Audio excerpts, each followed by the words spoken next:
Okay, and now we have Amy's project. So let's take a look at the opening statement.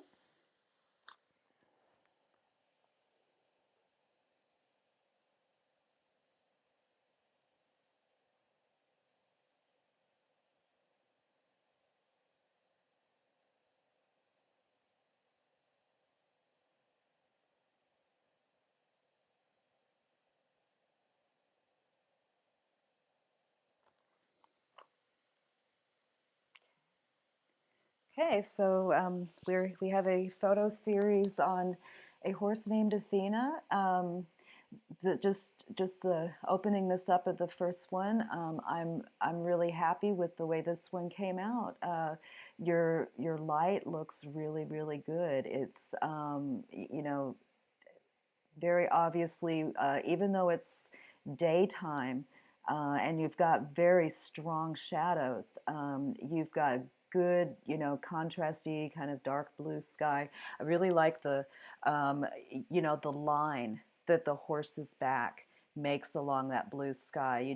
That never underestimate the potential of what a blue sky can do for a contour edge such as this. But yeah, I feel like you're, good job on your, um, exposure in the foreground and in the background, and the dark areas. You don't seem to have anything blown out, and you seem to have um, fairly good detail coming in through on the dark colors, and that blue just really plays nicely with the paint horse. Okay. Lighting is not as good in this one. Let's just kind of go back and this see how just rich and warm the colors are on this. And by comparison, this one is much grayer. You exposed well for the sky, and we've got that beautiful blue sky back there.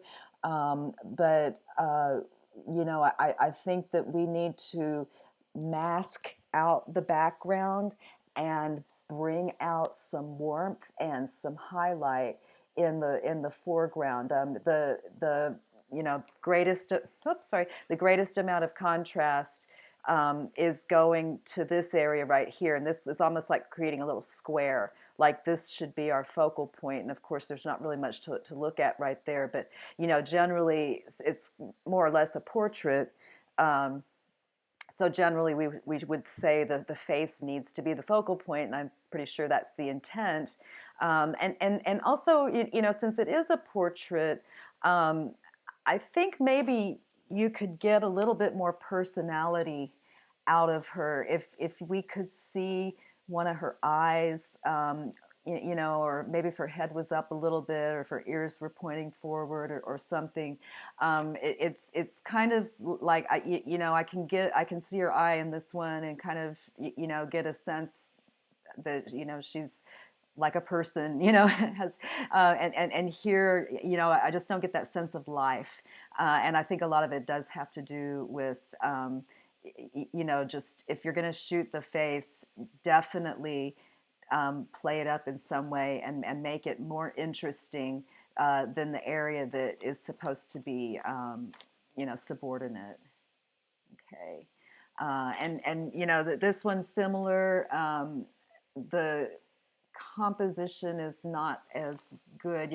This one, if the light was okay, the composition's pretty good. Of course, I would rather you didn't cut her feet off. Poor thing, right?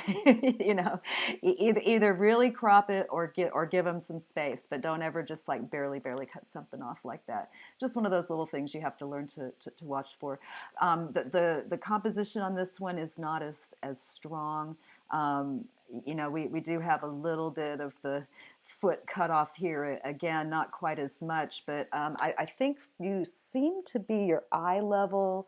You seem to be up kind of high looking down on her. I'm not sure if maybe you're standing up on something. It's probably it's probably not the best angle. What I think is interesting about this one, is is what's happening in here. You know, again, I think that we should focus on the face, and I can't really see her eye very well in here, you know, because we're in so much shadow. Um, you know, this might even be a good opportunity to use your flash. You know, this is what we like to use the built-in flash on our camera for when we're shooting in the shade on a really sunny day like that. But I think just repositioning yourself and featuring this is really cool. I know you wanted it to be about the saddle, but the thing that draws my eye to it is the interaction between the line right here and the post. You know, I think if you wanted to take a picture of the saddle, you know, make it a little bit more dramatic. But I think this just has to do with positioning and you know, light more than anything else. Okay, now that's a nice, interesting action shot right there. Um, it's, I think it would be nice if you could get in just a tiny bit closer. I know that's kind of difficult to do. You know, with action, we always want to, you know, get as close as we possibly can. Now that said, you know, I really like your foreground here. It's nice and kind of in focus. In fact, I think I wish that maybe this was a little less focused so that this area in here could be more focused.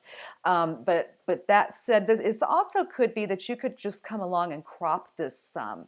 You know, I'd rather you get close, you know, because that's you're putting good pixels. You're cutting off perfectly good pixels that could be used for the picture when you crop. But I think that this one has potential. I imagine you did a whole series of her going around like that.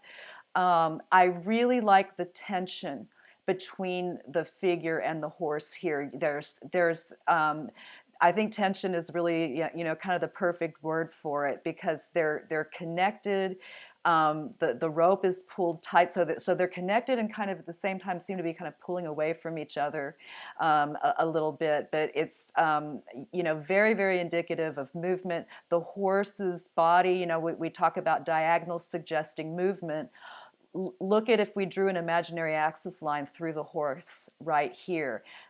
Just by nature, you know, we lean when we're in motion. You know, her leg has uh, diagonals on it. You know, because she is moving as well, and then she's got the straighter leg, which is kind of a stabilizing element.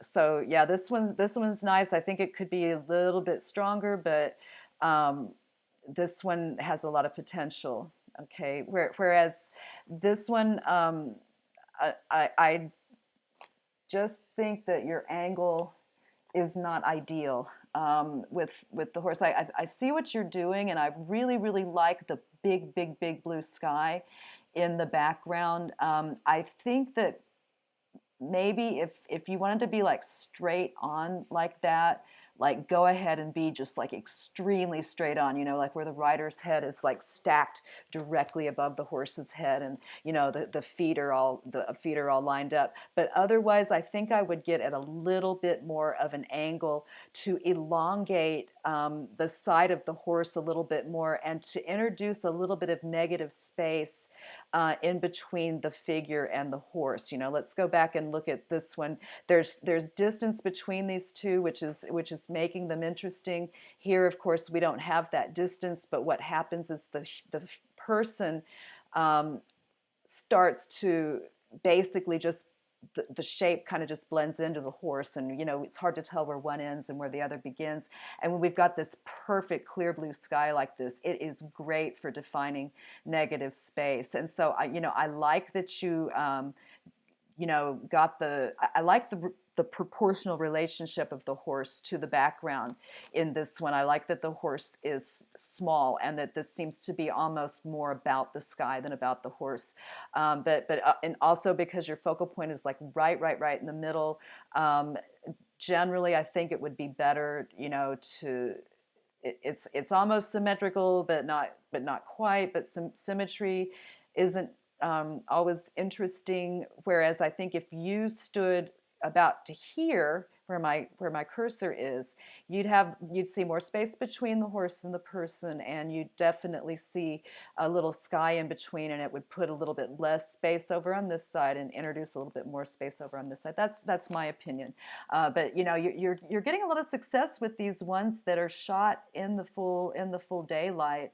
Well, I'm looking at these shadows now, and I'm thinking it's not midday. It's very, very bright, but it is not midday. These shadows are long, so I am assuming it's about 5 or 6 o'clock in the evening, which is perfect. It's the perfect time. So you've got the sun over here reflecting off the horse.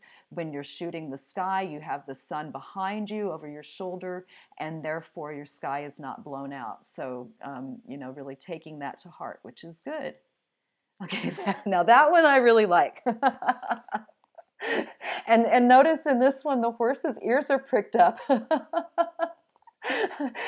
In all the others, she looks kind of bored, but in here, she is very interested. I love the shallow depth of field, and this one tells a story. Just kind of like this one does. I think that out of all of them, this one really tells a story. It's um, we know what this is about, so your light is nice on this one. Again, look at, if you've got that sun right over your shoulder, you almost just can't go wrong on a day like that. And it's a little bit ironic that the one picture where the horse is kind of perky and actually seems to be engaging with the camera a little bit is the one where she's out of focus because she's not the focal point. But it's kind of funny as well. This one I think is very successful. Of all the ones that you did, but in that area where between the two buildings there, this one I think definitely has the most personality. Okay, so we'll go on and read your concluding statement. I'll leave that up on the screen for a few seconds. And really good job on these. You really nailed it on a couple of them. A couple of them I hope I gave you some good things to think about. The next time you go out, and keep taking pictures of your horse. They're just going to get better the more practice you get.